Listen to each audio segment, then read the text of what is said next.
Hey gang, so Magnus sliders are pretty hard to beat. They're beautiful, they're solid, they work well, and they're built with care. If I had one complaint though, it's that the clicks on the way up are silent. So down is fine, but up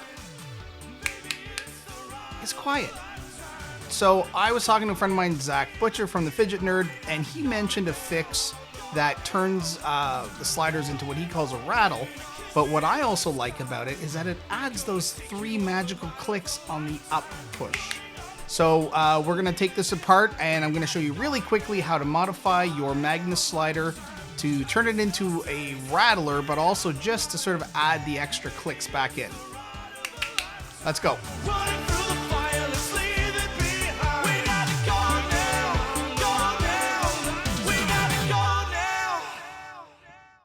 All right, so here we go. We're gonna open up our Magnus slider. Now this works with any slider. Now, for those who are new to sort of the fidget world, Magnus sliders, do not be thrown off by the fact that I have 2 different plates on here. One is Teflon, one is Zerk. A lot of people prefer a Magnus slider with these 2 different plates on them. I got this in a trade from somebody, and this is just how he had his set up. So they typically either come with both Teflon plates or both Zerk plates, but it doesn't affect what we're about to do here. Okay, so we're gonna open them. We're gonna open these up. Now, there's a couple things we can do. One, normally we work with the metal plate when opening these up because it lets you just sort of stick your sliders to something without the magnets going flying. So we're gonna do that first, and I'm gonna show you what we're doing. So this is simple. 1 screw with my trusty musketeer driver. Okay. Now, again, if you're new to Magnus sliders, if I were to take this plate off, all the magnets inside here would go and go flying because they would jump up and stick to each other. So what we do is we just find any metal. I'm just using a metal tin. And in fact, I use this tin to keep all of my spare parts in. So it kind of works out. So what we do is, now that the magnets are secure to something underneath them, I'll pull the top off. Now this is also a bit of an odd thing, but the person who traded this with me, I think, replaced the magnets with these black magnets. So again, this is not what you would get if you got a Magnus slider out of the box. But what we want to do is, you see these little rings? Come on out. There we go. So these little rings work as dampeners, these little gaskets, I guess.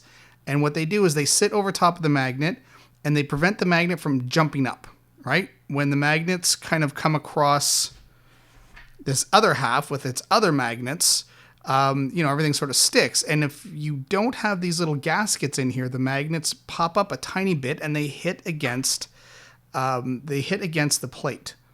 And that gives us our little rattle sound. So the first thing we're going to do is just take these gaskets off. And we're going to do it to both sides. Okay. So again, there are 8 magnets here. It's just these ones are black. Okay. Now again, important, when you pull it off, make sure you're pressing as you slide it off. Or if you just kind of do it loose, these guys will pop and go flying. Trust me. Now, when I say flying, they basically fly into each other. Okay. All right. So that one's on without its gaskets.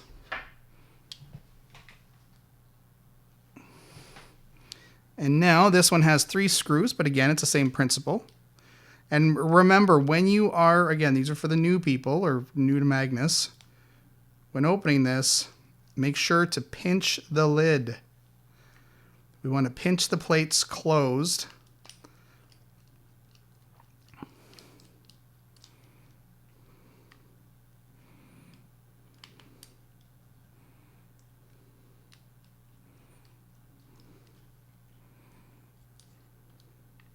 Okay. So keeping it pinched, and then place it on your metal sheet or tin in this case. And then you can pull your top off. And you'll see again when you pull these off, some of these gaskets are loose. Here, I'll put them in the other side.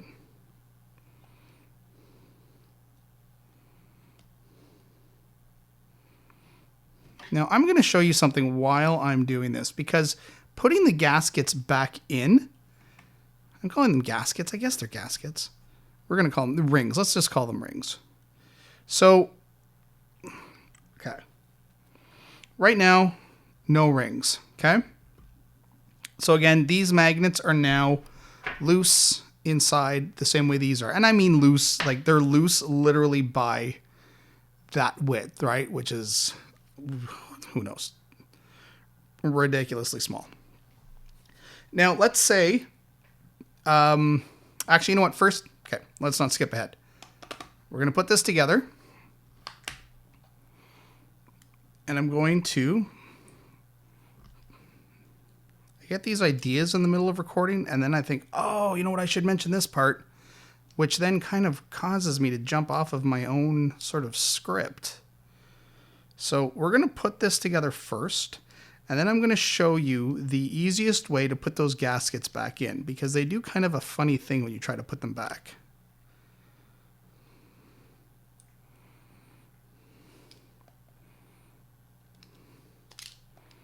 Where are you going?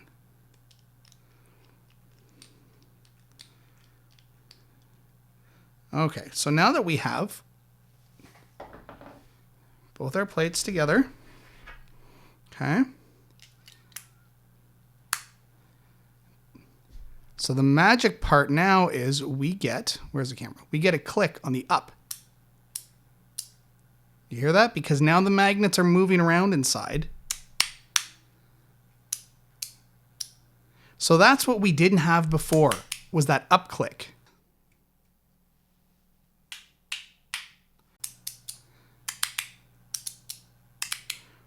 So now the slider has this really cool rattle.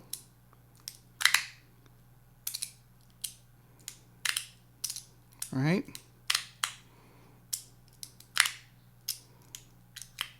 But the biggest thing I find is now it's got a click in either direction. That's why I love this.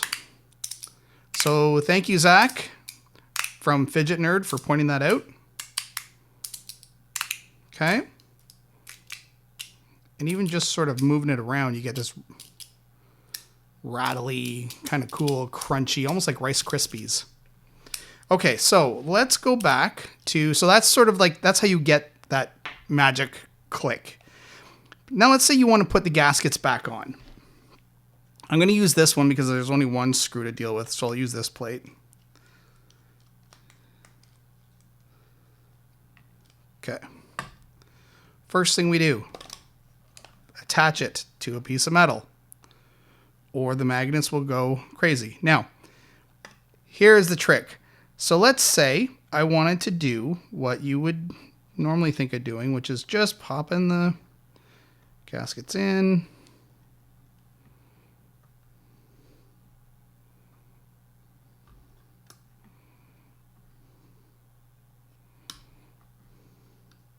Okay, we have our gaskets in. Now, the problem is when you flip this over to put it back on, they fall out. And if you try to do it quick, they'll actually get, like if you try to slam it shut, they get mashed up. So the trick is you have to bring in the other half of the slider first. So actually here, I'm going to do this. I'm moving ahead too quickly here. So I want to lift this off and I want to put it on top of here. I cannot lift it off in its current position or the magnets will go flying. So I'm just going to temporarily put the cap on, slide it, take the second half, put it on, and make sure it doesn't come off. Now I can take this off, and this side now lets me hold this upside down. Now technically I could have done it with this as well, right? If it was stuck to, like here. let's do this again for a second. I could do this if I wanted, right? And I could hold this upside down, but it's a lot harder to see what I'm doing. So that's why I like taking this, putting it on its other side.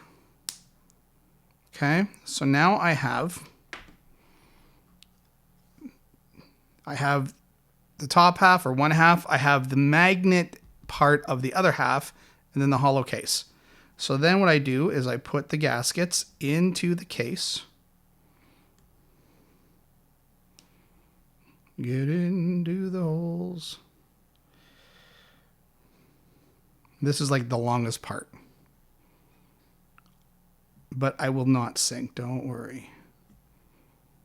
I can't sing, which is why I always hired singers on my albums.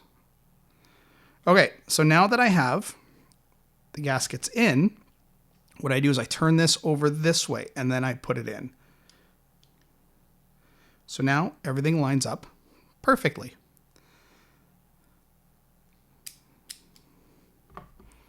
And then you would take this and screw it together.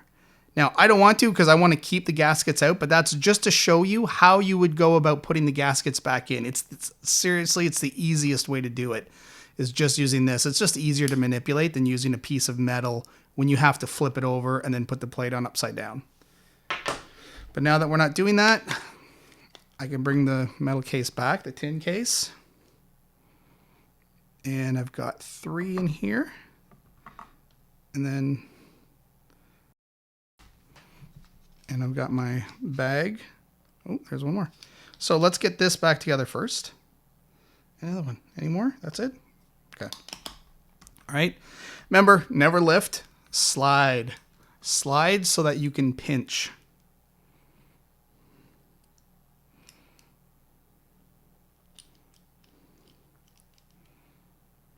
Okay. Now it's back. Up, down. It does sound really cool like this.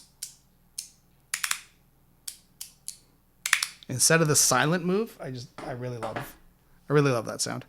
Okay, and so what's nice with this tin is, like I said, I keep my gaskets.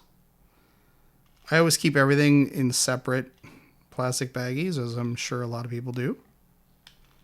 It's just, if you don't do this, it's just a good idea to get into that practice.